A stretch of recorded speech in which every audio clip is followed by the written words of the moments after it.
খুমটাইৰ চিনাতলী বৰনামঘৰৰ শিক্ষা আৰু সাংস্কৃতিক সমিতিৰ উদ্যোগত ঢোল বাদন আৰু বিহু নাচৰ কৰ্মশালা আৰম্ভ। চেনেহৰ ৰংগালী বিহুলৈ মাজত মাত্ৰ এটা মাহ। বিহুলৈ এমাহ বাকী থকা সময়ত ৰাজ্যজুৰি বিহু নাচ আৰু ঢোল বাদনৰ কৰ্মশালাসমূহ আৰম্ভ হৈছে। গোলাঘাট জিলাৰ বৃহত্তৰ চিনাতলী গাঁৱৰ ঐতিহাসিক চিনাতলী বৰনামঘৰৰ ঔৰসত নতুন প্ৰজন্মক শিক্ষা, সমাজ তথা সাংস্কৃতিক দিশত আগবঢ়াই নিয়াৰ লক্ষ্যৰে গঠন হোৱা শিক্ষা আৰু সাংস্কৃতিক সমিতিৰ উদ্যোগত চিনাতলী উচ্চতৰ মাধ্যমিক বিদ্যালয়ৰ খেলপথাৰত ঢোল বাদন আৰু বিহু নাচৰ এক মাহেকজোৰা কৰ্মশালা আৰম্ভ হৈছে। নতুন প্ৰজন্মৰ ছাত্ৰ ছাত্ৰীসকলক লোকবাদ্য ঢোলৰ পদ্ধতিগত প্ৰশিক্ষণ দিয়াৰ লগতে ঢোল বাদনৰ প্ৰতি আকৃষ্ট কৰিবলৈ আৰু বিহু সাংস্কৃতিক ৰক্তে ৰক্তে প্ৰবাহিত কৰাৰ লক্ষ্যৰে এই কৰ্মশালাৰ ব্যৱস্থা কৰা হৈছে। উক্ত কৰ্মশালাত বিশিষ্ট ঢোলৰ ওজা জয়ন্ত কোঁৱৰ আৰু তেওঁৰ সহযোগী শিল্পীসকলে কৰ্মশালাত অংশগ্ৰহণকাৰী ছাত্ৰ ছাত্ৰীক ঢোল বাদনৰ প্ৰশিক্ষণ প্ৰদান কৰিব।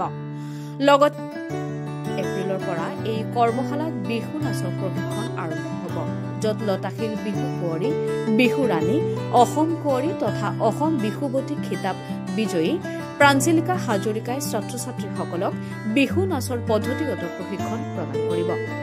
আজি চিনাতলী বৰনামঘৰৰ শিক্ষা আৰু সাংস্কৃতিক সমিতিৰ সভাপতি সমীৰণ দিগন্ত বৰাৰ সভাপতিত্বত উদ্বোধনী কৰ্মশালাৰ উদ্বোধনী অনুষ্ঠান অনুষ্ঠিত হয়।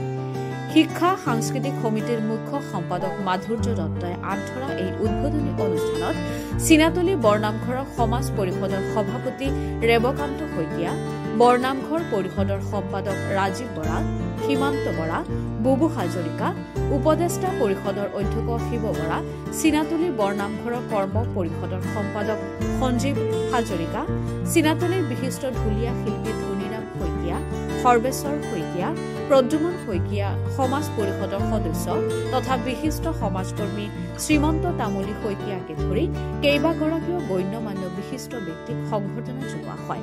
কৰ্মশালা ভাগ আনুষ্ঠানিকভাৱে উদ্বোধন কৰে চিনাতলী বৰনামঘৰৰ সমাজ পৰিষদৰ সভাপতি ৰেৱকান্ত শইকীয়াই। উদ্বোধনী অনুষ্ঠানত চিনাতলী বৰনামঘৰৰ শিক্ষা আৰু সাংস্কৃতিক সমিতিৰ সকলো সদস্য তথা স্থানীয় ৰাইজ উপস্থিত থাকে। কৰ্মশালাৰ প্ৰথম দিনটোতেই প্ৰায় 15 গৰাকী ছাত্ৰ ছাত্ৰীয়ে ঢোল বাদনৰ প্ৰশিক্ষণ গ্ৰহণ কৰিছে, যদিও আগন্তুক দিনত এই সংখ্যাই 300ৰ ঘৰ অতিক্ৰম কৰিব বুলি আয়োজক সমিতিয়ে জানিবলৈ দিছে।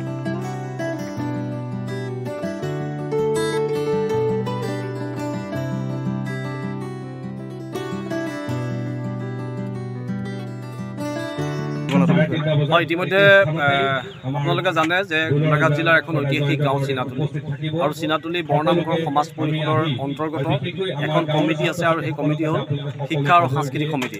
শিক্ষা আৰু সাংস্কৃতিক সমিতিয়ে গাঁওখনৰ বিভিন্ন দিশত শিক্ষাই হওক বা সাংস্কৃতিকেই হওক এই দিশত ইতিমধ্যে কাম কৰে, আৰু সেই শিক্ষা আৰু সাংস্কৃতিক সমিতিয়ে এইবাৰ এমহীয়া এটা ঢোলৰ কৰ্মশালাৰ আয়োজন কৰিছে আৰু 10 দিনীয়া এক নাচৰ কৰ্মশালাৰ আয়োজন কৰিছে। আৰু যি সেই ঢোলৰ কৰ্মশালা, সেই ঢোলৰ কৰ্মশালা আজি হৈছে। আৰু আমাৰ লক্ষ্যৰ উদ্দেশ্য হ'ল যে এই গাঁওখনৰ লগতে সমীপৱৰ্তী অঞ্চলসমূহৰ উঠি অহা প্ৰজন্মক আমি যাতে আমাৰ নিজৰ সংস্কৃতিৰ প্ৰতি কিছু আভাস দিব পাৰোঁ, তাৰে আমাৰ এটা প্ৰচেষ্টা আছে। আৰু সেই অসমৰ এগৰাকী খ্যাতনামা ঢুলীয়া শিল্পী, ঢুলীয়া ওজা জয়ন্ত কোঁৱৰ আৰু তেখেতৰ 3গৰাকী সহযোগী ইতিমধ্যে আমাৰ মাজত উপস্থিত হৈ এই এমহীয়া যি ঢোলৰ কৰ্মশালা, ঢোল বাদ্যৰ কৰ্মশালা, এই কৰ্মশালাৰ ইতিমধ্যে তেখেতে প্ৰশিক্ষণ প্ৰদান কৰিব, ঢোল বাদ্য শিকাব। আৰু আজি আমাৰ আনুষ্ঠানিক শুভ উদ্বোধন ইতিমধ্যে হ'ল। চিনাতলী বৰনামঘৰ সমাজ পৰিষদৰ সন্মানীয় সভাপতি ৰেৱকান্ত শইকীয়াই আজি আমাৰ অনুষ্ঠানটোৰ শুভ উদ্বোধন কৰিলে।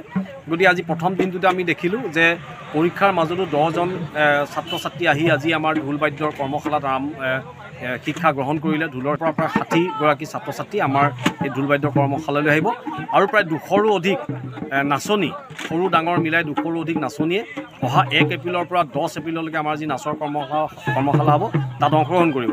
আৰু নাচৰ কৰ্মশালাৰ কাৰণে জানি ভাল পাব যে অসমৰ এগৰাকী খ্যাতনামা বিহু কুঁৱৰী, বৰ বিহুৱতী, লতাশিলৰ বিহু কুঁৱৰী, তাত ইতিমধ্যে অসমৰ বিভিন্ন প্ৰান্তত তেখেতে সেই খিতাপ অৰ্জন কৰিবলৈ সক্ষম হৈছে। বৰ বিহুৱতী যোৰহাটৰ প্ৰাঞ্জলিকা হাজৰিকা, তেখেতে 10 দিন আমাৰ ইয়াত যিসকল নাচনী থাকিব তেখেতসকলক নাচ শিকাব।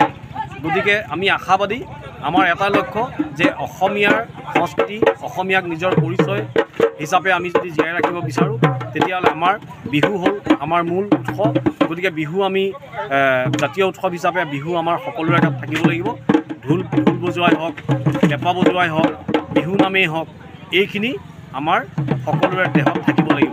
সেই উদ্দেশ্য আগত ৰাখি আমি এই আমহীয়া ঢোলৰ কৰ্মশালা আমি আৰম্ভ কৰিছোঁ, যাতে 50-60জন ঢুলীয়াৰ ভিতৰত একেবাৰে কম হ'লেও আমি 20জন ঢুলীয়া ইয়াৰ পৰা সৃষ্টি কৰিব পাৰোঁ।